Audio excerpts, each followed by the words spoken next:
I'm Mrs. Miller, your teacher at ELA Academy. Today we will look at the basics of responding to a short answer question, sometimes referred to as an essay question. Whatever you call it, it's generally a 3 to 7 sentence response to a question about something you've read. This type of writing task is very common. You'll see it on many of the state standardized tests for middle school and high school, but you'll also see it on regular assessments from teachers and even college professors. Think Blue Book exams.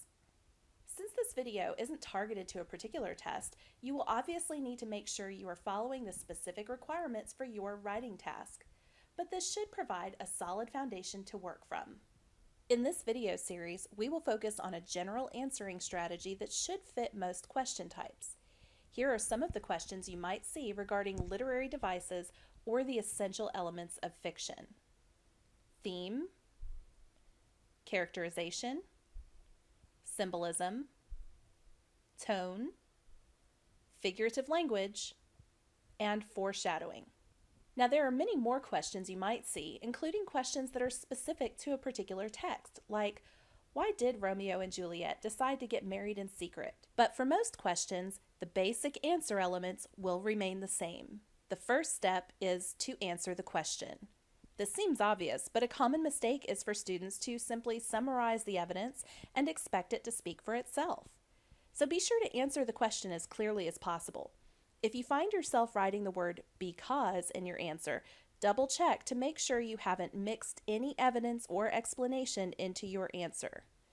This doesn't mean it's necessarily bad to do it, but it might lull you into thinking you answered the question when you really didn't. So after you clearly answer the question, begin providing evidence from the text and explaining your answer. It is your responsibility to make sure that the answer, evidence, and explanation are all clearly related. Don't make your reader wonder why you provided a certain piece of evidence. It should be explained. Before I show you a couple of examples, let's talk about how your paragraph might be organized.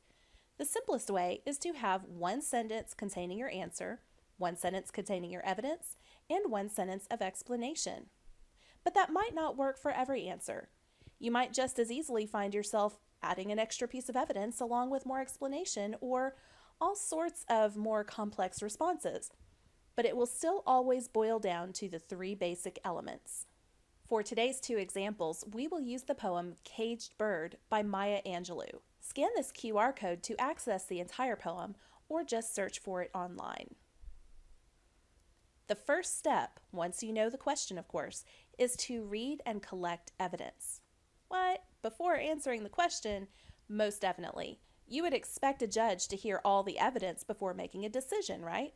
So even though you might have a possible answer in mind, you should always collect and evaluate the evidence before you make a final decision. The question we will address in this video regards the theme, or the author's message. What lesson do you think the author intends for you to learn by reading her poem? When I read Caged Bird, the main thing that jumped out at me is that despite the title, the poem actually describes both a caged bird and a free bird. That tells me that we are going to learn something about the caged bird, remember the title, by contrasting it with the free bird. So let's look at what the evidence tells us about each bird. The free bird leaps, floats, dares to claim the sky, enjoys the breeze and the trade winds soft, and gets to eat fat worms. The caged bird stalks, looks through his bars of rage. His wings are clipped and his feet are tied. Gives a nightmare scream, opens his throat to sing, sings of freedom and for things unknown but longed for still. When we contrast the 2 birds, what is the main difference between the 2? The free bird has a positive experience overall, and the caged bird has a negative experience overall. Now that we have a general idea, let's analyze the evidence more closely. In this first collection of evidence, we see that being in the cage is a very negative experience for the bird. This isn't a happy Tweety bird who's grateful for the safety of his cage and the love of his overprotective granny. Instead, the experience makes him want to scream like he's in a nightmare. Furthermore, being in the cage has handicapped him. With his wings clipped and his feet tied, he wouldn't be able to move freely even if the cage were opened. Look at the next piece of evidence. So he opens his throat to sing. The word so here means for this reason. So, because of the wings being clipped and the feet being tied and the nightmarish scream in his mind, that's why he decides to sing. It seems to be the only way he can express his feelings about his captivity. Now, the final pieces of evidence.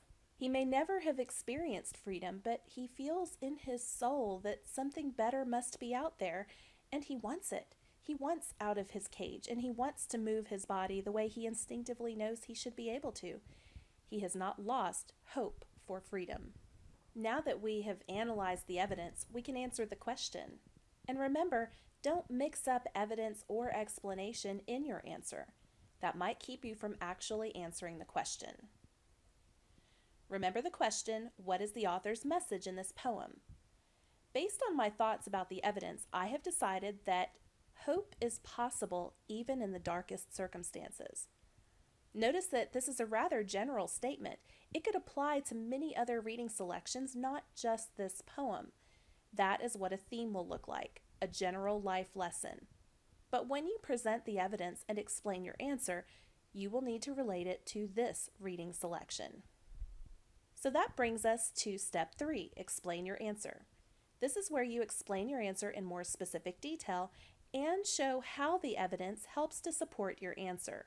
I'll demonstrate 2 ways to write this short answer response. The first is the simplest. 3 sentences, answer, evidence, and explanation. Pay attention to the color coding. The answer will be blue, the evidence will be red, and the explanation will be green. The author's message in Caged Bird is that hope is possible even in the darkest circumstances. Notice that I've included some of the words from the question so that the reader can easily tell that this is the answer. I didn't include any specific evidence from the poem, and I kept the answer simple without extra explanation. That will come later. Here's the evidence in red. Even though his wings are clipped and his feet are tied inside of his narrow cage, he sings of freedom, those things unknown but longed for still. Notice that the quotes from the poem are woven together with my own words. By doing this, I was able to draw together 4 pieces of evidence from 4 different parts of the poem in order to make a complete thought. And it's much shorter than if I had tried to quote whole lines or write a sentence for each individual quote. Also notice the signal words even though. I put those pieces of evidence together in a way that shows his singing for freedom is kind of surprising since he's so miserable in his cage. Even though it's really bad for him, he's still singing and he still has hope. So I'm not just copying and pasting some quote, I'm actually showing that I understand how ideas in the poem are related to each other. Here's the explanation in green. Though all he has ever known is captivity, he believes that some better life must exist, and his yearning for that life, expressed in song, gives him strength to persevere. Many students have trouble with the explanation. Notice that all the parts of my explanation are inferences that are based on evidence I provided. All he has ever known is captivity. Freedom is a thing unknown for him, which implies that captivity, the opposite of freedom, is the only thing he's known. Some better life must exist. Though the freedom, a better life, was unknown, it was longed for still. He believes that freedom must be out there somewhere, and he yearns for it. I didn't include the part about him stalking around his cage angrily, but it must be hard to do that with his feet tied. I infer that the song of freedom helps give him the strength to keep moving and not just sit down in despair. Again, this is the simplest pattern: answer, evidence, explanation, and it's short enough for the amount of room that state standardized tests often provide. But what about writing tasks in which you are expected to go into more depth and write a more sophisticated response? Here is a much more in-depth example. By the way, both examples will be available on my blog at elaacademy.us. This answer connects the poem to its historical context. Pay attention again to the color coding: blue for the answer, red for evidence, and green for explanation. Using birds to symbolize people, Maya Angelou seeks to illustrate the plight of African Americans both during and after slavery. The natural state of a bird is freedom to roam the world, leaping and floating on the wind and enjoying fat worms. In other words, people are meant to go where they wish, enjoy themselves, and prosper. She might also be referring to the supposedly unalienable rights to life, liberty, and the pursuit of happiness enumerated in the Declaration of Independence. However, the African slaves prior to the end of the Civil War were denied any such rights. Some people justified chattel slavery by saying that most slave owners treated their slaves humanely, figuratively keeping them in gilded cages. Yet, even assuming this were true in some cases, Angelou resists the notion of any cage being good for the bird. He stalks in the cramped space, full of rage and longing for freedom. Even if he has never known anything but captivity, he longs for the unknown things, that which is outside of his cage. Sadly, if this bird were one day to win freedom, he might not be able to take advantage of it, at least not right away, for his wings are clipped and his feet are tied. In the case of African slaves freed after the Civil War, they were hobbled by their utter lack of education and opportunities and by the continuing prejudice of those around them. Ultimately, Angelou speaks of the lasting evils of slavery and the universal desire for freedom, even in the darkest circumstances. Notice that in several pieces of evidence, I used square brackets. In this case, the original text had the words leaps and floats, but those present tense verbs didn't work with the sentence I wanted to write. You can use square brackets to indicate small changes that you make in order for the evidence to work grammatically with your sentence. Also notice that I have two different answer sentences. The first one refers to the plight of the African American, and the second one builds on it by saying that their plight has lasting effects but doesn't keep them from wanting freedom. The second answer sentence builds on the first without being a totally separate answer. Despite the much higher level of sophistication, this response still only contains the same three elements as the first: answer, evidence, and explanation. I used color coding here to show you which is which, and you might consider doing the same thing when you write short answers on your own, though not on a test. You might use different pen colors, or you might underline the answer, double underline the evidence, and leave the explanation unmarked. Or your teacher might have another method for you to mark the three elements. This is a good way to make sure you have all three in your response. I hope this video has helped you understand the parts of a good short answer response and given you some helpful examples.